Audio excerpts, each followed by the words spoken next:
Today's readings speak about God's wisdom. And God's wisdom in the first reading is His commandments. He's given us His commandment as His wisdom. And His wisdom gives us true freedom and true life. The freedom to know what's wrong and what's right, and to the ability to choose the good and reject the bad. That's true freedom. Because if you don't and you choose sin and you choose evil, that's a life of misery, suffering, and death.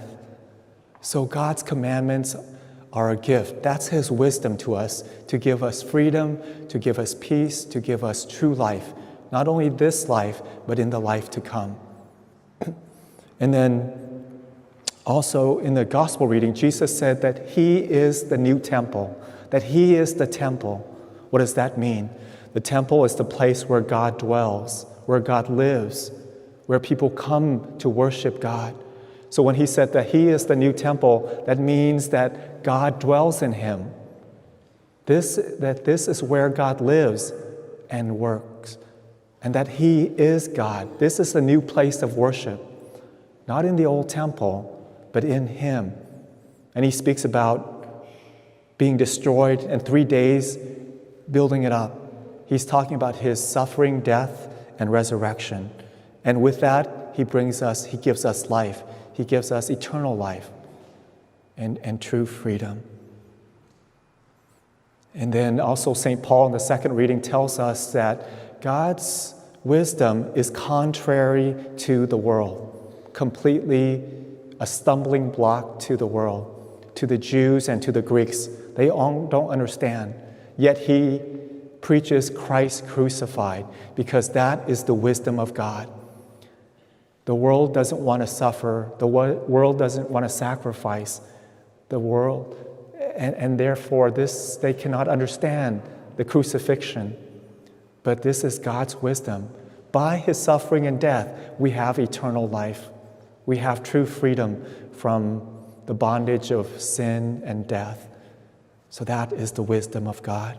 So we too need to listen to Jesus, because He is God's wisdom. Everything that He says, everything that He does is wisdom, true wisdom, that we are to listen and to follow. And we too will have true life.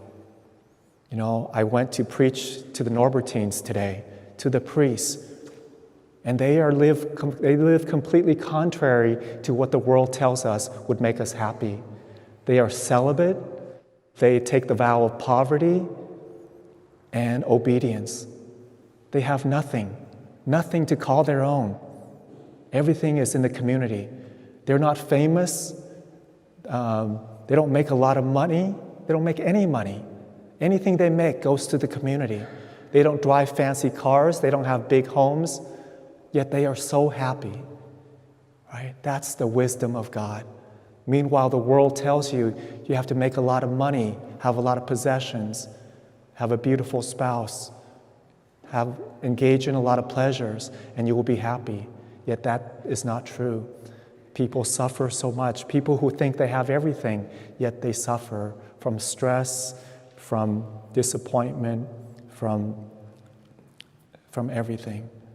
Addiction, sin, disappointment, everything. Right?